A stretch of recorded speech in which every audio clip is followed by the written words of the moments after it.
নমস্কাৰ মই প্ৰণীতা আপুনি চাই আছে সচ্চা ৰিয়েলিটি লৈ আহিছো এই মুহূৰ্তৰ এটা ডাঙৰ আপডেট এছআইআৰক লৈ আতংকিত হৈ আছে ৰাজ্যৰ লাখ লাখ লোক কাৰণ এছআইআৰ অহাৰ লগে লগে লাখ লাখ লোকে নাগৰিকত্ব হেৰুৱাব নেকি তাক লৈ আতংকিত হৈ আছে কাৰণ কাগজ পত্ৰ ভুৱা বহুতে ভুৱাকৈ নাগৰিকত্ব লাভ কৰিছিল বহুতে ভুৱাকৈ ভোটাৰ কাৰ্ডত হয়তো নাম উঠাই থৈছিল আৰু সেই মানুহবোৰে নাগৰিকত্ব হেৰুৱাব এছআইআৰ অৰ্থাৎ স্পেশাল ইন্টেনসিভ ৰিভিজন হোৱাৰ লগে লগে মুখ্যমন্ত্ৰী ডক্টৰ হিমন্ত বিশ্ব শৰ্মাই ইতিমধ্যে স্পষ্ট কৰিছে যে দেশৰ কেইবাটাও প্ৰান্তত লগতে আমাৰ অসমতো অতি শীঘ্ৰে এছআইআৰ আহিব ইতিমধ্যে এনআৰচিৰ কাম সম্পূৰ্ণ নোহোৱাৰ বাবে এছআইআৰ কাম যে হোৱা নাই সেই কথাও তেওঁ স্পষ্ট কৰিছে এছআইআৰ আহিলে কি হ'ব কেনেকৈ এছআইআৰ সম্পন্ন কৰা হ'ব সঁচাকৈ লাখ লাখ লোকে নাগৰিকত্ব হেৰুৱাব নেকি লৈ আহিছো সবিস্তাৰে এই মুহূৰ্তৰ এটা বিগ আপডেট এছআইআৰক লৈ আতংকিত ৰাজ্যবাসী অসমত নাগৰিকত্ব হেৰুৱাব নেকি লাখ লাখ লোকে সকলো চিন্তিত হৈ আছে এই মুহূৰ্তত এছআইআৰ আহিলে পুনৰ অসম জ্বলি উঠিব কাৰণ এছআইআৰ অহাৰ লগে লগে লাখ লাখ লোকে নাগৰিকত্ব হেৰুৱাব নেকি তাক লৈ প্ৰশ্ন উত্থাপন হৈছে পুনৰ হ'ব নাগৰিকত্বৰ বিতৰ্ক এনআৰচিৰ সময়ত যেনেকুৱা হৈছিল ভোটাৰ তালিকা শুদ্ধিকৰণ নে নতুন এনআৰচি তাক লৈ বহুতে প্ৰশ্ন কৰিছে ৰাজ্যজুৰি তীব্ৰ আলোচনা অব্যাহত আছে এছআইআৰক লৈ অসমত এছআইআৰ আহিলে কি হ'ব সকলোৱে চৰ্চা কৰিছে এছআইআৰ অৰ্থাৎ স্পেশাল ইন্টেনসিভ ৰিভিজন শীঘ্ৰে হ'বলৈ গৈ আছে নেকি পোনপটীয়াকৈ নাগৰিকত্ব বাতিল নহয় কিন্তু এছআইআৰ অহা মাত্ৰকে যথেষ্ট জটিল হ'ব ভোটাৰ তালিকাত যিসকলৰ পুনৰ পৰীক্ষা হ'ব এয়া জটিল প্ৰক্ৰিয়াৰ মাজেৰে হ'বলৈ গৈ আছে ভোটাৰ তালিকাত নাম যিসকলৰ আছে তেওঁলোকেও পুনৰ পৰীক্ষা কৰিব লাগিব নিজৰ নাম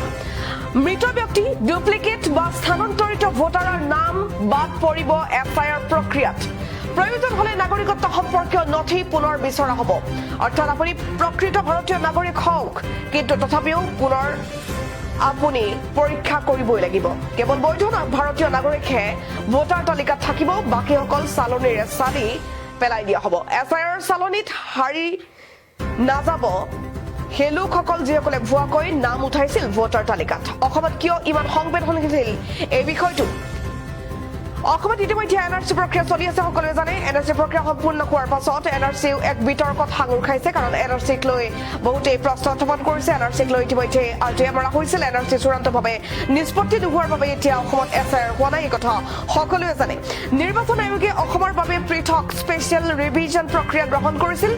নিৰ্বাচনৰ পূৰ্বে কিন্তু নিৰ্বাচনৰ পাছতে এছআইআৰ অহাৰ চৰ্চা অব্যাহত আছে গতিকে নিৰ্বাচন গ'ল এতিয়া এছআইআৰ আহিব নেকি মুখ্যমন্ত্ৰী ডক্টৰ হিমন্ত বিশ্ব শৰ্মাই বৃহৎ ইংগিত দি দিছে যে এছআইআৰ শীঘ্ৰে হ'ব পাৰে এছআইআৰ আহিলে কিমান মানুহে নাগৰিকত্ব হেৰুৱাব এইটো এটা ডাঙৰ প্ৰশ্ন এই মুহূৰ্তত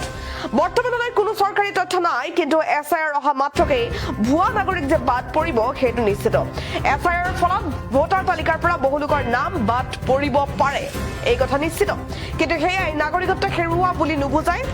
হয়তো তেওঁলোকে পুনৰ ৰিভিজন কৰি পুনৰ নাম উঠাব পাৰিব ৰাজনৈতিক মহলত কিয় চৰ্চা একাংশই কয় যে ইয়াৰ জৰিয়তে অবৈধ ভোটাৰ চিনাক্ত কৰা হ'ব আন একাংশই আশংকা প্ৰকাশ কৰিছে যে বহু বৈধ নাগৰিকেও নথি পত্ৰৰ সমস্যাত পৰিব পাৰে এছআইআৰৰ জৰিয়তে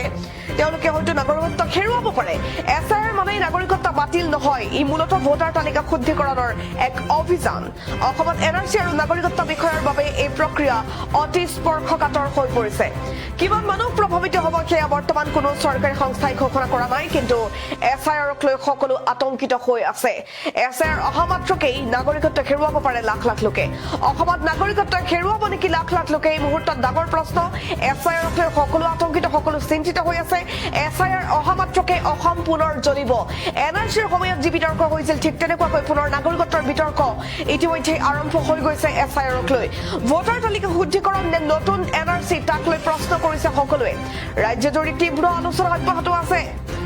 এনআৰচিৰ পাছতে এতিয়া পুনৰ এছআইআৰ অসমত এছআইআৰ হলে কি হ'ব সকলোৰে মাজত জল্পনা কল্পনাৰ অন্ত নোহোৱা হৈছে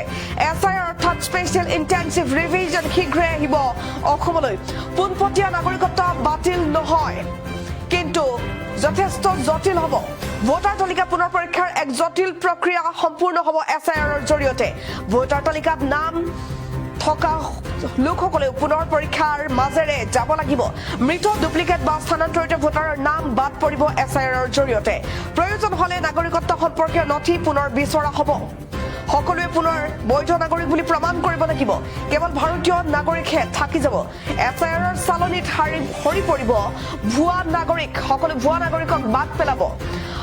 অসমত কিয় ইমান সংবেদনশীল এই বিষয়টো সকলোৱে হয়তো জানিব বিচাৰিছে অসমত ইতিমধ্যে এনআৰচি প্ৰক্ৰিয়া চলিছে সকলোৱে জানে এই বিষয়ে আৰু এনআৰচিক লৈ ইতিমধ্যে বিতৰ্কৰ সৃষ্টি হৈছে এনআৰচিৰ বিতৰ্ক শেষ নহওঁতে এইবাৰ এছআইআৰ এনআৰচি চূড়ান্তভাৱে নিষ্পত্তি নোহোৱাৰ বাবে অসমত এছআইআৰ হোৱা নাই এই কথাও সকলোৱে হয়তো গম পাইছে নিৰ্বাচন আয়োগে অসমৰ বাবে পৃথক স্পেচিয়েল ৰিভিজন প্ৰক্ৰিয়া গ্ৰহণ কৰিছিল